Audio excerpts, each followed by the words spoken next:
At 2-2. Well, you saw the Bucks right here on NBA TV as they rode a 14-game win. I'm still going over. Thank you very much. All right, Nari.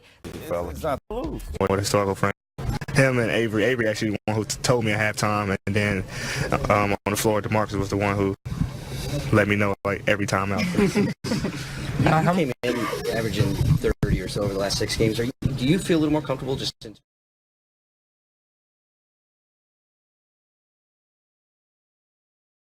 Yes, it is. Did you dance at your wedding? Well, you have to. only by necessity. Yes, absolutely. 12-point lead at the half of the Bucks. Third quarter, Giannis for 3. Looks more comfortable shooting this ball. I know the percentages aren't great. He just looks like he's okay with it finally. He put in the work, okay? He didn't leave it on the practice floor. He's actually bringing it to the game. And I'm telling you, stepping up and making those shots is going to force the defense to yet honor him just a little bit more and open up the court for his teammates. Magic hanging around. Terrence Ross had 11 in the third quarter, 23 on the night. Bucks finish it off, though. In transition, it's Chris Middleton for the pull-up 3. He went for 20, and then Giannis backs down and just get out of the way. Yeah. 32 points, 15 boards, 8 assists, and the Bucks now with 15 wins are 5 wins away from tying the franchise record for consecutive victories set by the championship club of Kareem Abdul-Jabbar and the Big O back in the early 1970s. The 5th of those would be against the LA Lakers, and of course it was the Bucks who ended the Lakers' NBA record 33-game win streak way back. But, you know, we were talking about this earlier. You saw that list, Pelicans in there, but I'm looking at that Mavericks game because that Mavericks game is a game before the Lakers game. Right. When all the talk and the hype is, if both teams kind of stay on the path that they're on right now, the tendency sometimes is to look past that game. So that's where the concentration to me has to be. The Lakers game is going to be there no matter what. But can they focus enough on the first 3, then that 4th game with the Mavericks, and get through that one? Yeah, no, I agree. You know, I think the first 3 games of this 5-game stretch, they're going to take care of their business. But the Mavericks are a good team. Like you say, if you're looking ahead, you play the Mavericks on the 16th. If you're saying, boy, on the 19th, we've got the Lakers. They can come up and sneak up. The Mavericks are playing really good basketball right now, too. So you can't overlook them at all. But the Bucks are starting to score off their defense. They're starting to do some things that I saw them do last year. They were dangerous last year when I watched them like that. January, February, March, they were scoring off their defense. They were shutting things down, blocking shots, really playing good defense and turning that into offense. They're doing that again today, right now. And tonight, their defense was just solid all night long because, you know, the Magic are playing better. They're playing much better basketball, and they really pushed this team for a while. But, boy, Milwaukee locked it down and just turned the game off. Bucks looking like maybe a slightly better version of last year's squad, which was basically just a win machine. Don't leave the Clippers out of this discussion for best teams in the league with the Lakers, with the Bucks, and the Clippers were on the road. Paul George back in his old stomping grounds, Indiana, for the 3rd time as an opponent. Montrezl Harrell crossover, dunks on Miles Turner, and then George for 3. Get used to this. There was some boos in the crowd for Paul George during this game, but he didn't let it affect him. Again, knowing the leadership role that he has to command, he put the Clippers in a good position for this game. He seemed to get over it. Yeah, he did. Real quick, Sabonis, the dunk on Mo Harkless here. Sabonis, 18 points, a career-high 22 boards. It was really Paul George's night, though. Nice pass by Harrell there.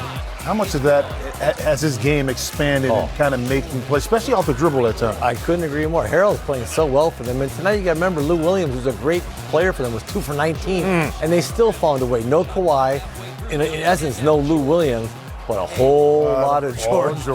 7 of 16 from the great beyond. He had 36. That ties his most against Indiana as an opponent. The Clippers have now won 4 of 6. And in games in which George has played and Kawhi has been out of the lineup, they are 4-1, and he has more than carried the mail. Suns end a 4-game losing streak on Fiesta night, but it was no party for the Timberwolves. Give up 125 after allowing the Lakers score 142 last night, and they've now lost 5 in a row. Yeah, their defense has got to get better. I mean, they're giving up a lot of easy hoops, the Wolves are, and they're just not able to stop teams right now. Yeah, but I don't know how mentally strong this team is.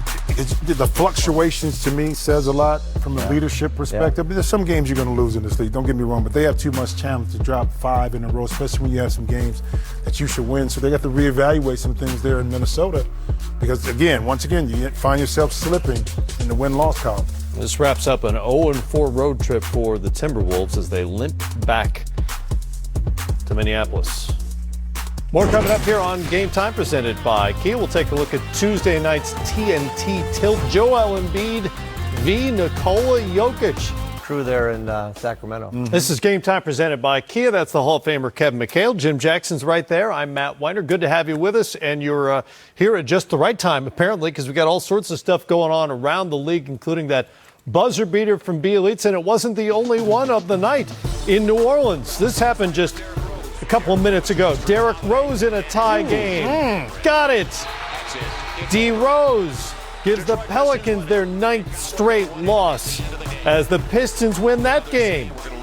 105-103. Not a lot of highlights for the Pistons this year, but this is one of them. Again, against a struggling Pelicans team. If you're Detroit, this is a game on the road that you got to figure out ways to win it. And how about kind of vintage Derrick Rose right here, getting into the key, rising up, able to knock in the game winner.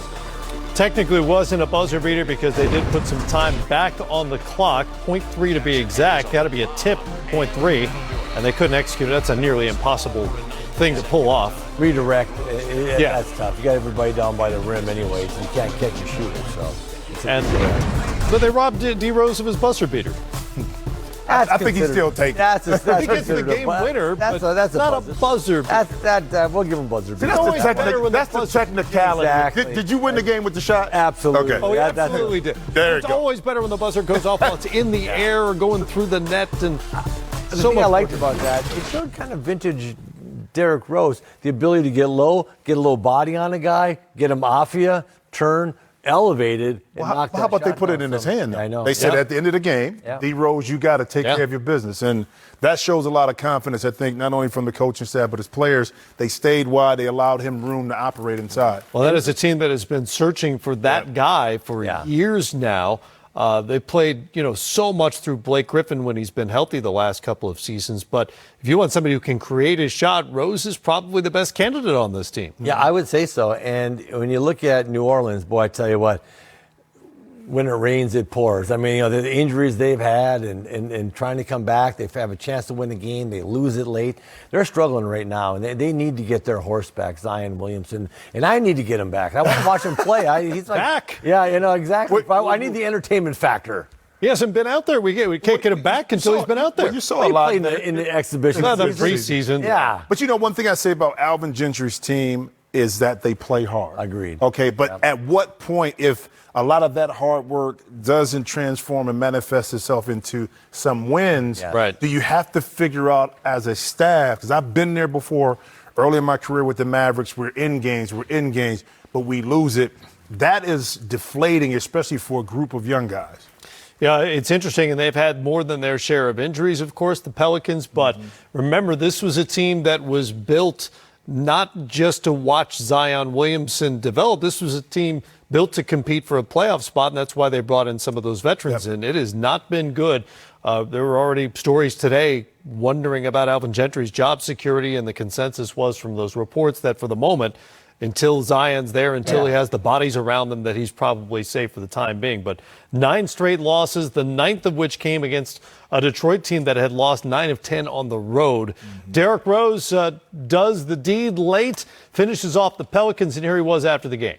And you can hear the confidence back in his voice after so many years where he was dealing with injuries, when it became emotional when he had big games. And now he's at the point now where he's expecting to do this again. But the humbleness, I think, going through the highs and lows as a player, as great as D. Rose was, a former MVP, you're talking about a franchise-type player, transitional player, adored across the country in regards to what he did. Then go through the tough times, and then you have to figure out how to navigate just to get yourself back to a point where you feel confident enough that you can give something to provide, an added value to a team, and to see it manifest itself like it has for D. Rose. I think the humbleness of it put him in a place where now sometimes you kind of take the game for granted. I don't think he does anymore. No. Yeah, no, I mean, when you're struggling to get back in the league and kind kind of just refined yourself. I think he was lost for a while. He was hurt so much. He was played so much on explosion and just so much athleticism. He had to redefine his game. So I'm happy for him. That was a heck of a shot. Feel bad for the New Orleans Pelicans, like they can't cop a break. But in this league, every single night, one team wins and one team loses, and it's a lot more fun when you're winning. I tell you that. What must it be like in New Orleans right now with 9 straight losses? There is kind of this hanging around waiting element with the Zion Williamson thing, because that clearly is the future of the franchise. Even though they have the veterans on this team, that's still out there. The whole city's waiting to see him play. In the meantime, they can't get a win. No, I agree. If you look at it, Ingram's game has really taken a step up, which is great. I think they're waiting for Lonzo Ball too to make that next level step. Hopefully, he can do it. And Hart, another guy that was in that trade. But I think the glue to all of this thing is just going to be Zion. I just think he finds people. I think you can run your offense through him. I think he's a very willing passer. He can beat people off the dribble. He's just kind of a unique player. And sometimes all these pieces that don't seem to fit, you bring in that one guy and it all fits. And I just think they're looking for a fit, because if not, then they got to reshuffle the deck and you got to think, okay, what do we got to do? Who do we got to put around Zion to maximize the number 1 pick in the draft? Hopefully a franchise player. Who do we have to put around him to maximize his talents? Yeah, let me answer this question right here. I know how they feel, because my rookie year, even though they played 28 games, when I got to the Mavericks, they only won 4 games. Oh, yeah, that season, yeah. 11, yeah. Okay, but the following year, we only won 13. Right. So as a young player, you want to stay away from developing bad habits and still go out and play, but try not to be selfish. Thinking about yourself in regards to, because you're losing games. It is a tough thing in a locker room when you put it all out there, you put the work in, and you end up coming short. Okay? Now, again, the full complement of the team hasn't been there yet for New Orleans, so we don't know who they can be once they're healthy. Yeah. But the important part is that coaching staff and those veterans on that team that must communicate to the young players, stay the course. We're there. We just got to figure out how to get over the hump. If you do that, you'll be fine. But it can easily go the opposite way as the L's continue to pile up. There are also very different expectations for this team than that Mavericks team that you joined back then, because they brought in those veteran guys to go to the playoffs. And ironically enough, they did a lot of that to take some of the pressure off Zion Williamson and the expectations. Right. And now what do we have? We've got a team that's lost 9 in a row. Who knows how many beyond that, and who knows where they'll be by the time he finally takes the floor, when the entire organization will be looking to him to maybe turn things around. Yeah. So and it's exactly what they were trying. You're right. Exactly what they were trying to avoid, right? For a 19-year-old kid to say, okay, look, save our franchise. Right. That's hard to do. Yep. Well, you saw it live here on NBA TV a moment ago. Nemanja Bjelica hit about a 33-footer at the buzzer to beat the Houston Rockets on this play. He's wide open, and from there, knocks it home and sends the Rockets home with the loss. Bjelica coming off a career-high tying 30 last night to win over the Mavericks, and comes back with a buzzer beater to beat the Rockets a night later. And Houston wraps up their road trip on a high note as they finish 2-2 on the 4-game trip with back-to-back wins in Dallas and Houston. Here's time for Stacked, fueled by IHOP. The Bucks certainly are that, Jim. Yeah, give me some of these pancakes, buddy. Listen, this offense by the Milwaukee Bucks is made to get into the lane. And once you get into the lane, the onus is now on the ball handler to make the right play. That's how you get open three-point shots. The game is simple at times, but we as basketball players seem to complicate it. You get inside, if you don't have the shot, you know somebody is spotting up outside. How about Giannis this year?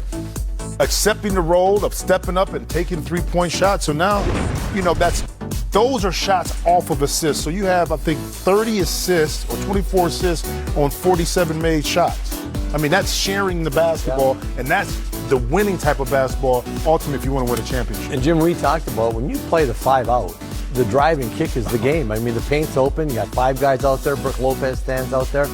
And that's how you have to play. I mean, you drive, you draw a defender, and you find them. And the Bucks do that very, very well. And that is the essence of it. And when you got Antetokounmpo driving, his ability to finish in the paint just draws everybody in. There was one we were looking at one play. He had all 5 defenders in the paint trying to stop him, and everybody's open. That's how you get a lot of threes up. Knocked down 16 threes on the night. They also recorded 30 assists, 8 of those from Giannis, who fell too shy of another triple-double.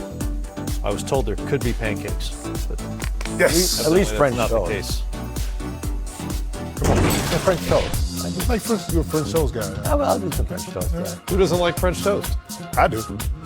Nemanja Bjelica, one of the heroes tonight, because you've got 2 elite centers. We're always talking about the disappearance of the center. You got 2 of the best in the league and guys who do it as differently as you could possibly imagine. Yeah, I agree. I think you got Jokic, who will do some post stuff, but more mid-post, elbow, out, passing. And then you got Joel Embiid, who really has an unbelievable, to me, game that can do everything. He can shoot the 3, he can drive it, he's got that Euro step, and he can punish people in the paint. And I just think against a Jokic-type player, he's got to go down there and just get the ball, demand it in the paint, and make Jokic guard him every single possession at 4 feet from the basket and see what kind of damage you can do. Doesn't he have to do that against any type player? Yeah. Well, sometimes it depends, too, because defensively, sometimes it may be a guy that's not as big that you know the double team is coming. Okay, so now you're going to want to be like a chess piece on the board and move around a little bit more in order to be effective. But I do agree with Kevin that once he anchors in inside, more than likely Denver won't double team. They'll try to have Jokic guard him one-on-one. But on the other end of the court, Jokic can bring Embiid out of the paint. And a lot of the Denver offense runs through Jokic, especially at the elbow, because he's such an adept passer. Okay, he's going to get inside and make things happen. And he has a unique style, funky style at times to score because it was unorthodox and it's hard to guard. But the one thing he's consistent. He doesn't force a lot of things, but one thing he can do is pick up maybe a couple cheap fouls on Embiid, by being tricky with the basketball. But I love the matchup of having 2 big men, something we don't get a chance to see as much anymore. No, not only 2 of the best big men, but 2 of the top 3 defenses statistically in the NBA right now. I was going to say that defensively wise, this team, both teams played tremendous team defense. And so to crack that defense, usually you got to get one guy to draw 2 players. And the teams that play the best defense in our league right now very seldom have 2 on the ball. They try to keep one man on the ball, try to keep people in front of you. Can Embiid be so dominant that Denver has to send that second defender down there to stop him in the paint and open up everything for all his perimeter guys? That's what you look for. And conversely, can Jokic just be clever enough with the ball, passing and drawing Embiid out of the paint to open everything up for his teammates? Well, we always talk about rim protectors and having guys that can block shots inside, but that starts on the perimeter.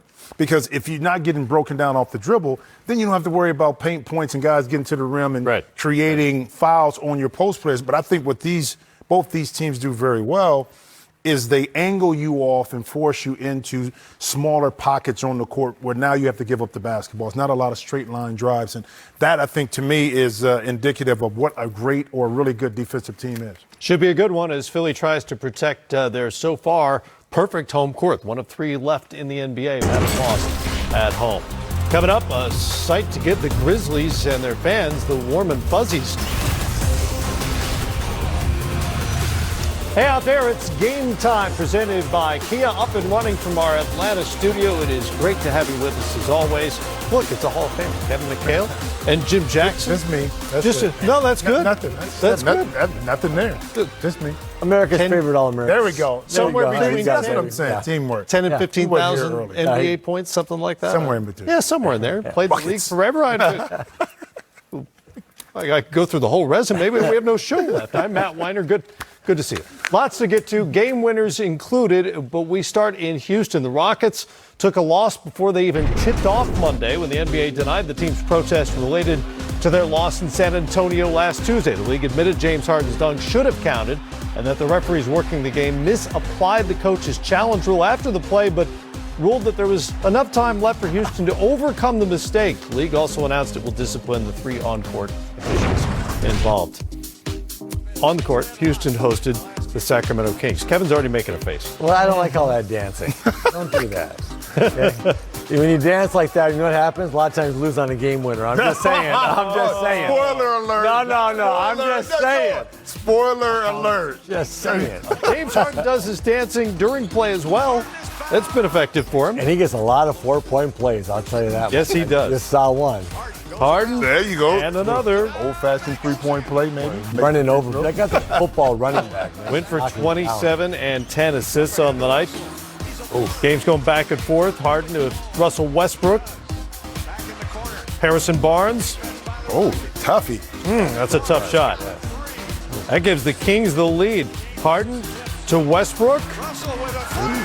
Ties it up at 113. Getting good in crunch time in Houston.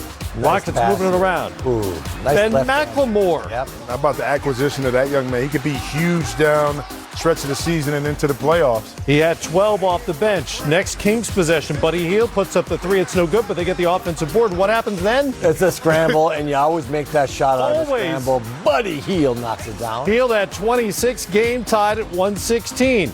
Westbrook knew exactly what he wanted to do. Passed Hield up and in. He goes for 34 on the night, and Houston has the lead. So game over, right? Yep, strength and speed. He said the game's over. He said that's it. Maybe not. They'll never make a shot. To go home happy. Oh my goodness gracious! It's all over here in Houston.